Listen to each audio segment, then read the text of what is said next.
Friends, আমি বৈশাখী।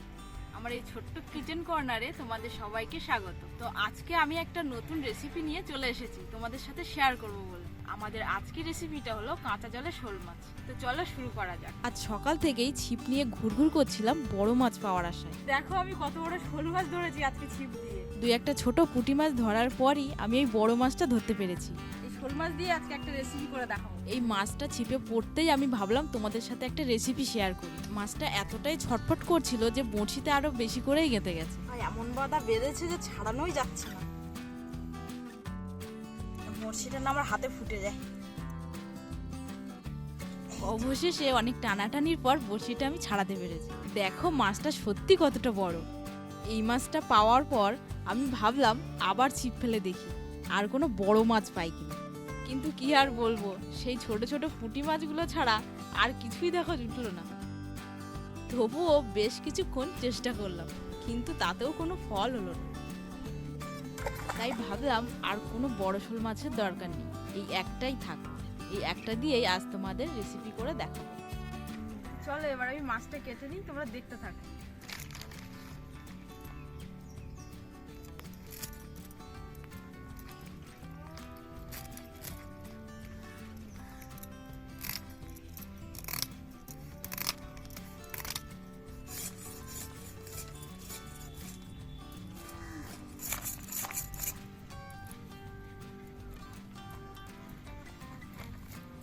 আমার কিন্তু এখানে মাছের আঁশ ছাড়ানো হয়ে গেছে। এবার আমি পিস পিস করে নেব।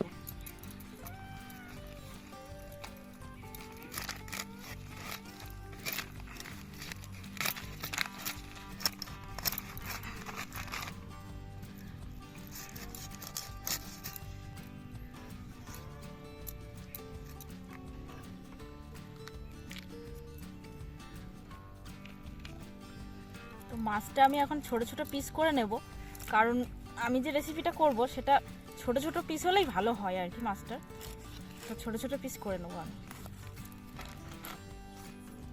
এরকম পিস করে নেব ছোট ছোট।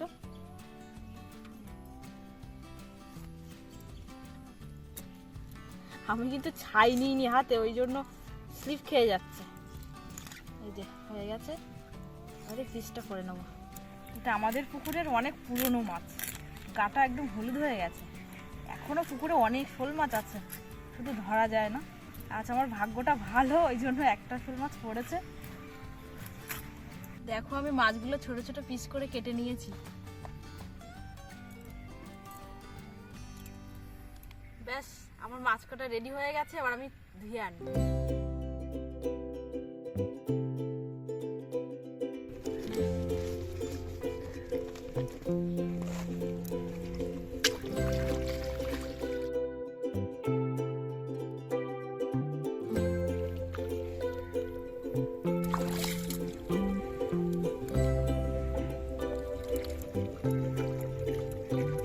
মাছের গায়ে কিছু কিছু আঁশ রয়ে গেছে ছোট ছোট, সেগুলো আমি ছাড়িয়ে নিচ্ছি নখ দিয়ে দিয়ে, না হলে কিন্তু রয়ে যাবে এগুলো।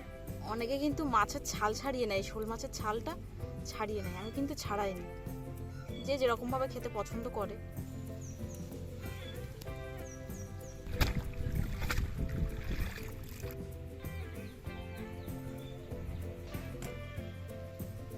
তো আমি এখানে কাঁচা জলে শোল মাছ রান্নার জন্য নিয়ে নিয়েছি পেঁয়াজ, কাঁচা লঙ্কা, তেজপাতা, আদা, রসুন, জিরে, আর এখানে আছে গরম মশলা গুঁড়ো, হলুদ গুঁড়ো, লবণ আর লঙ্কার গুঁড়ো। আর আমি কিন্তু এই রান্নার জন্য ইউজ করব সর্ষের তেল। পেঁয়াজ, কাঁচা লঙ্কা, আদা আর রসুন আর জিরেটা কিন্তু বেটে নেব। তাহলে এখানে আমি আদা আর রসুনটা একসাথে বেটে নেব।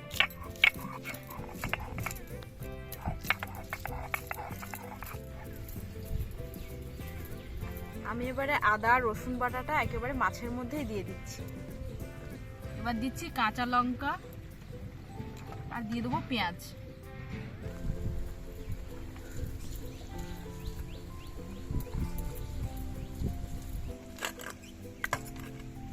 এবার বেটে নিচ্ছি জিরেটা।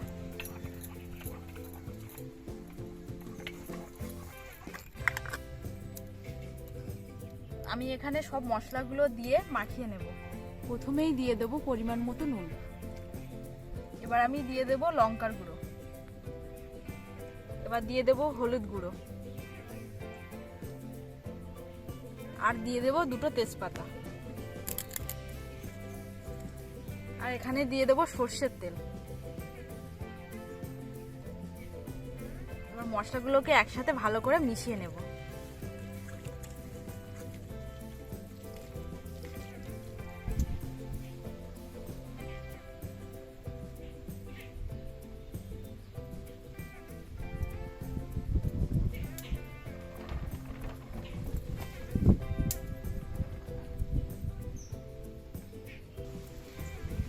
ফাইনালি অনেক কষ্টে উনুনটা ধরানো হয়েছে। এবার আমি কড়াইটা বসিয়ে দেব। মাছটা যাতে কড়াইতে না লেগে যায় তার জন্য সামান্য পরিমাণে তেল দিয়ে দেবো, সর্ষের তেল।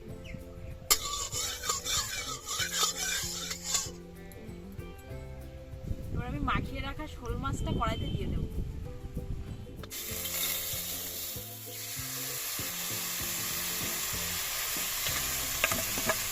বাটিতে যে মশলাটা লেগেছিল তার মধ্যে জল দিয়েই আমি মাছের মধ্যে দিয়ে দেবো।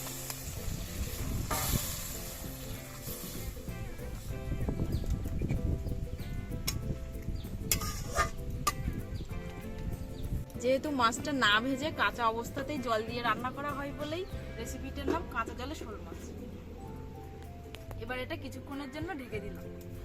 কিছুক্ষণ হয়ে গেছে, এবার দেখে নেবো মাছটা সিদ্ধ হয়ে যাবে।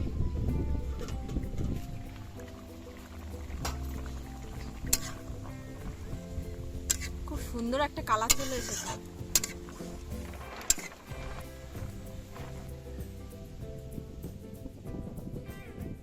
এবার আমি সামান্য পরিমাণে গরম মশলার গুঁড়ো দিয়ে দেব, আর দিয়ে দেবো একটু ধনেপাতা কুচি। ধনেপাতা দিলে স্বাদটা সুন্দর আসে। রান্নাটা রেডি হয়ে গেছে, এবার আমি নামিয়ে নেব।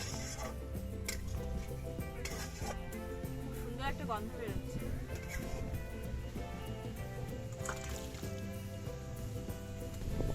ব্যাস, তো রেডি হয়ে গেছে আমাদের কাঁচা জলে শোল মাছ।